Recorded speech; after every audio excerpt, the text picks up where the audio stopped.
I know like it seems like I was just here, but it's really been an hour. You said you were good on transformations, so I'm not going to spend too much time on it. I want you to understand the logic and the reasoning that we're going to use to go about getting these answers.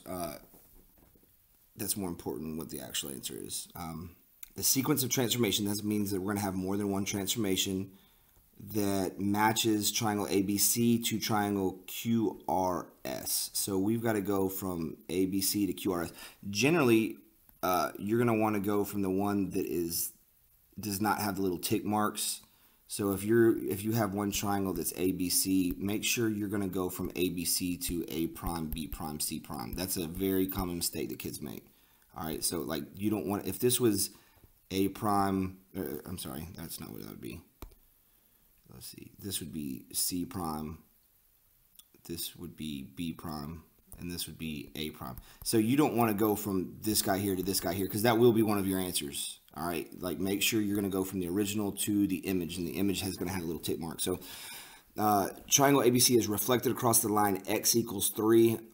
I will talk till I'm blue in the face to get kids to remember that x equals 3 is a vertical line at 3.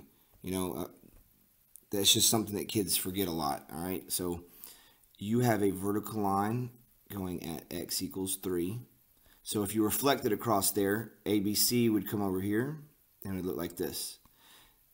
So when we reflect it across x equals 3, B prime would be like right here, and then this would be, A prime is going to be like right on top of itself because it's on the line of symmetry or the line of reflection, and this would give you C prime. So it's not going to be A because it's not going down just 2 units. It's reflected across the line x equals 3 and then translated 6 units down, your answer would be B. All right. It's definitely not going to be a rotation because when you reflect it across, I mean, it's translated 2 units to the left and then rotated 90 degrees. That has not been turned at all. It's been flipped and it's been slid, which would be a reflection, then a translation. All right.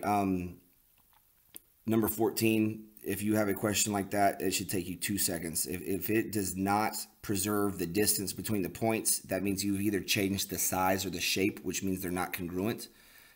By definition, a dilation, you are changing the size. So anytime you get a question like this, it's like which one is different from the others, or which one does not produce a congruent image, or which of the following will not produce a congruent image. You always want to go with the dilation because that is going to be, by definition, it's going to be a different size. It'll be the same shape.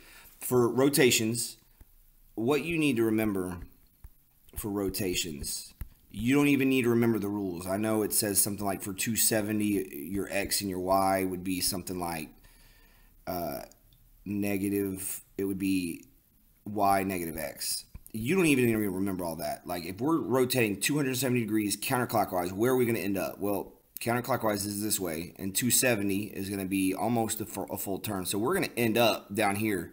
Which land is this? This is positive, negative land. So we know our answer is going to be positive, negative.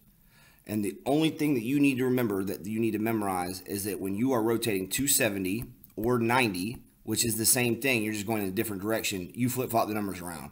So if this point R is at 1, 2, 3, 1, 2, 3, 4, 5, 6. Is that a 6? Yeah. So if you have a point at 3, 6, you just know when you rotate 270, you're going to have some, it's going to be rotate, like the 6 is going to be in the front, the 3 is going to be back. And since we already know it's going to be in positive negative land, that point would be 6, negative 3. So what is the point R after a counterclockwise rotation of 270 degrees? We know it's going to be positive, negative. We know you flip-flop the numbers. BA. All right. Moving along. Okay. I don't know what's happening here. Like, I could guess this has something to do with the arc. I can't read the angles because it didn't run off. So we'll look at this later if you have any questions about this. I can't see that one either.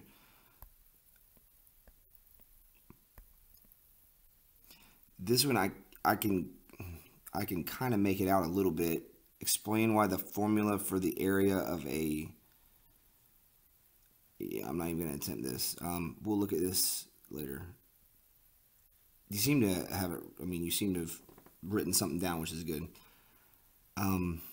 This, I guess we're dealing with tangent lines, I take it. And we have an angle coming here, so we've got, you know, we've got a tangent line, and we've got this angle here, so we've got an arc. We'll look at this. I can't read it. All right. Which point is not on a circle with a center of 0, 0 and a radius of 10? Well, if you have a center of 0, 0 and a radius of 10, which one of these points is not going to be on this equation? So plug in 0 for x, plug in 5 for y. Like, you don't even need to draw a picture here. So if it was a, 0 squared plus 5 squared would have to equal 10 squared. Well, 0 squared is 0. 5 squared is going to give you 25, and 10 squared is going to give you 100. Does this 25 equal 100? No, it doesn't. So that means 0, 5 is not a point on that circle. So let's just go through the rest of them to make sure. All right. 10, 0. If I put a 10 in for x, you get 10 squared. Put a 0 in for y, you get 0 squared, and that's got to equal 10 squared. So does 10 squared equal 10 squared? Yeah. So that's a point on that circle. If you put a negative 10 in for y, so you get 0 squared plus negative 10 squared. And that's got to equal 10 squared. Well, negative 10 times negative 10 is positive 100, and 100 does equal 100. So this is also going to be a point on that line. So it's not B, it's not C. So far, A looks pretty good. We're going to put negative 8 in for x. We're going to put 6 in for y. And we're going to see if all that adds up to 10 squared. I already know that a Pythagorean triple would be 6, 8, 10. That's a 6, 8, 10 right triangle, but we're not dealing with a triangle here. So negative 8 squared is going to give you 64. That's a 4. 6 squared is going to give you 36, and 64 plus 36 is 100. So this is also a point on that line. So your answer would be A. You just plug in the x for x, plug in the y for y, and see which one of the, if the left-hand side does not equal the right-hand side, that's not a point on that circle or on the line or on the graph.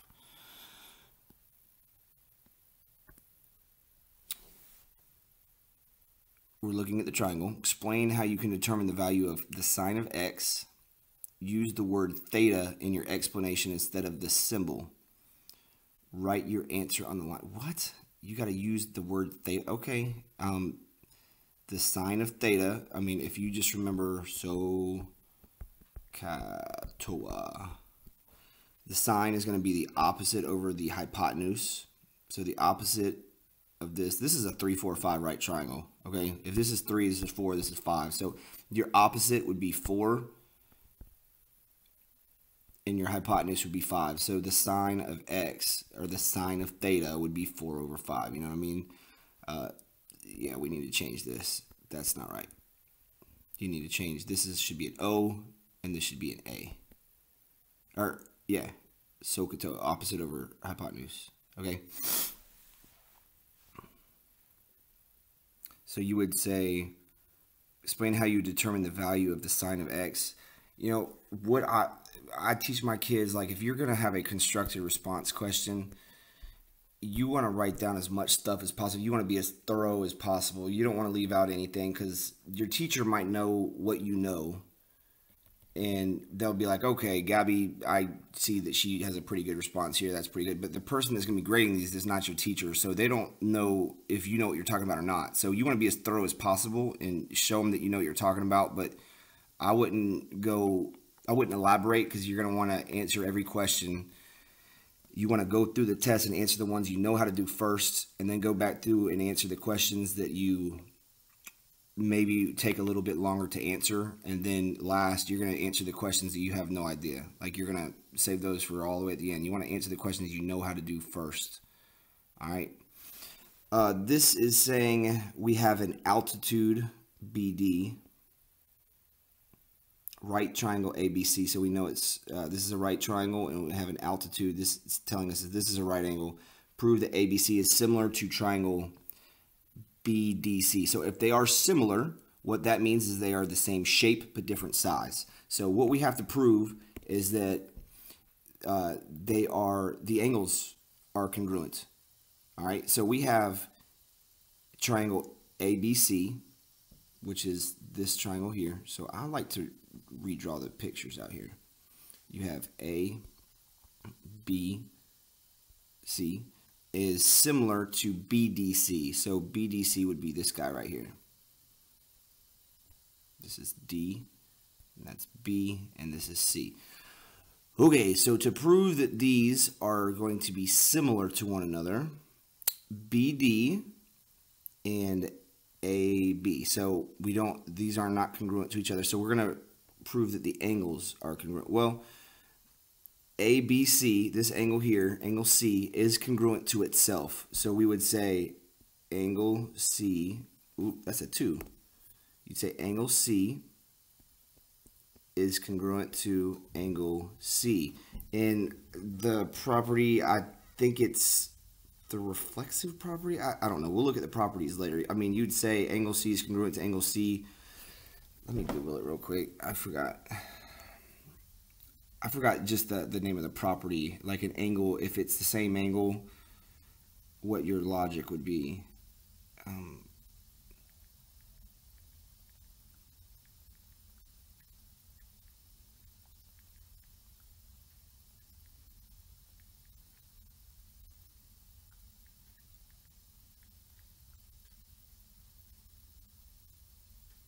What does it mean when an angle is equal to itself? The reflexive property, okay? So you would say reflexive. All right, I don't know if your teacher wants, or I don't know if that's how in-depth you're supposed to go. I mean, this is all I would accept. I mean, this is all I would need, is the angle C is congruent to itself because of the reflexive property. So we have this angle is congruent to itself. So we have angle B, which is a right angle. So angle B is congruent to angle D because they are both right angles. All right. Or you could write down, I mean, if we're writing down as much as we can, you say both angles both angles are a right angle, which is 90 degrees, you know? So if those two angles are congruent, the other angle has to be, because if these two angles, if all three of them have to add up to 180, if two angles are congruent, the third one is always going to be congruent. So you would say angle A is congruent to angle, what is that, C? No, A is congruent to B and D, C and C, so it'd be A and, what am I looking for here? B. So you'd say angle A is, and I know looks really sloppy, I apologize. It's just I gotta write really small. Angle A is congruent to angle B because 180 degrees for a triangle. That, I mean, you would just write some sort of reasoning there, like if the two angles are congruent, if any two angles of a triangle are congruent, the third angle is always, like, they're going to be similar. You just got to prove that two angles are congruent, because if those two are congruent, they have to add up to 180. The only other option for that other angle would be the same as the other one. You know what I mean? So this is like all I would really look for. I don't know how in depth you got to go to it. Now, it says item 4, triangle ABC is similar but not congruent to triangle DEF. Which series of transformations could map triangle ABC onto triangle DEF? So we got to get from this guy here to this guy here. Well, we already said that B is congruent to D, so we're not going to look at a rotation. All right. I would say that this is going to be a reflection across this line right here. So this guy would be down here, and it would look like that. And then you would slide this guy over. So a series of transformations to go from ABC to triangle BDC is you would reflect it across some line of reflection. You know, the line of reflection would be something like right around here. And you are sliding it over and you're sliding it down. I want you to be aware of translation rules. You'd say for every X and Y, x, that's going left and right. So we are saying, let's just say we're going to the right 5 units. So if we were in the coordinate plane, you'd say x plus 5 because you're going to go to the right. And then if you're going to go down, you'd say y minus 1 or 2, whatever it may be, like however many times you're going up or down. So this is like the rule for a translation. I just wanted you to review that. Remember, x is first. We're not talking about slope. That would be rise over run. If we were talking about a position in the coordinate plane, you're going to go left and right first, which is your x, and then up or down, which is your y.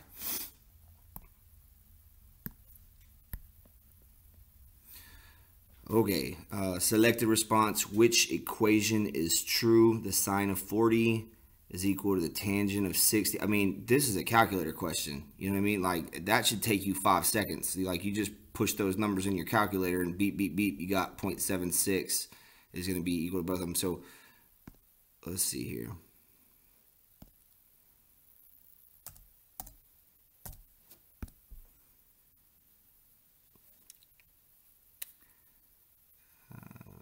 We got a better calculator here. Sine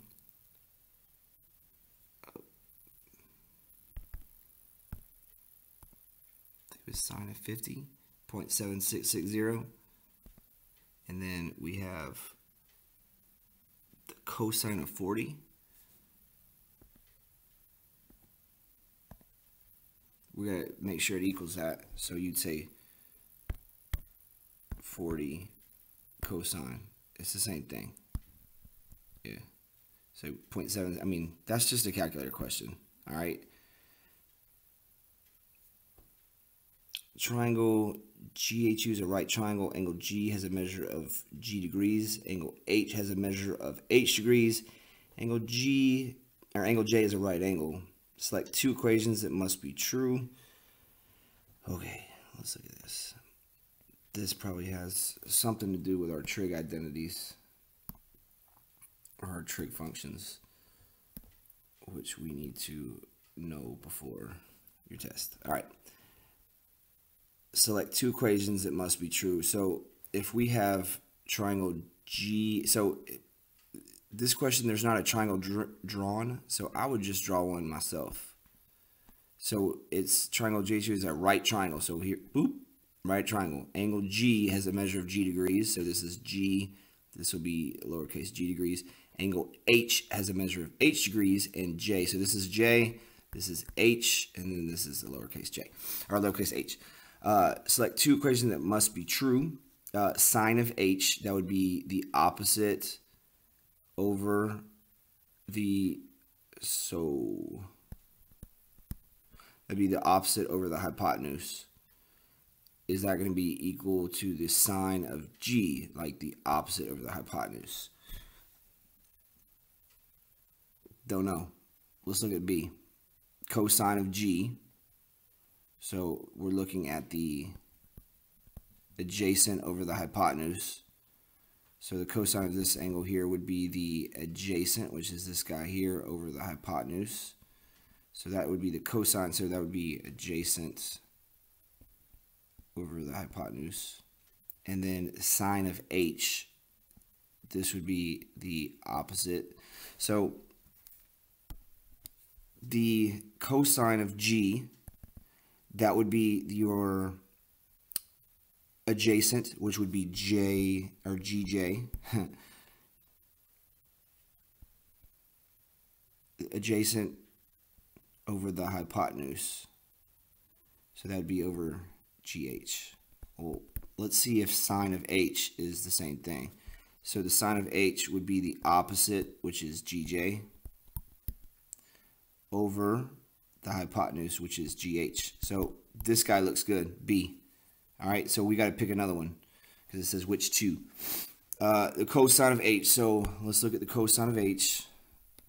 Cosine is adjacent over hypotenuse. So the cosine of H would be adjacent, which would be HJ, over the hypotenuse, which is GH. We're going to see if that is the same thing as the cosine of G. So that would be the adjacent, which is JG, over the, I mean, we can stop right there, over GH. So, I mean, that's not it either. That's not, it's not C, because that's not the same thing. All right. D, the sine of h. So we're taking this angle here. The sine of h would be the opposite over the hypotenuse, so that would be j or gj over gh, plus the cosine of h, which would be the cosine. That'd be the adjacent, which would be hj, over the hypotenuse would be gh. We're going to see if that equals the sine of g. So sine would be opposite, which would be hj.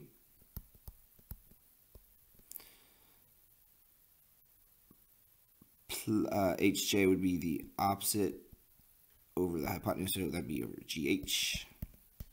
We're going to see if that is the plus the cosine of g. So the cosine would be the adjacent, which would be h or gj, over the hypotenuse would be gh. So are these two things equal to one another? You have hj plus jg, hj plus jg, and then you have gh plus gh. There's your other answer. It'd be C and D. Or I'm sorry, yeah, C and D, because we have 5 answers to choose from. I bet you if we did E, those are not going to be equal.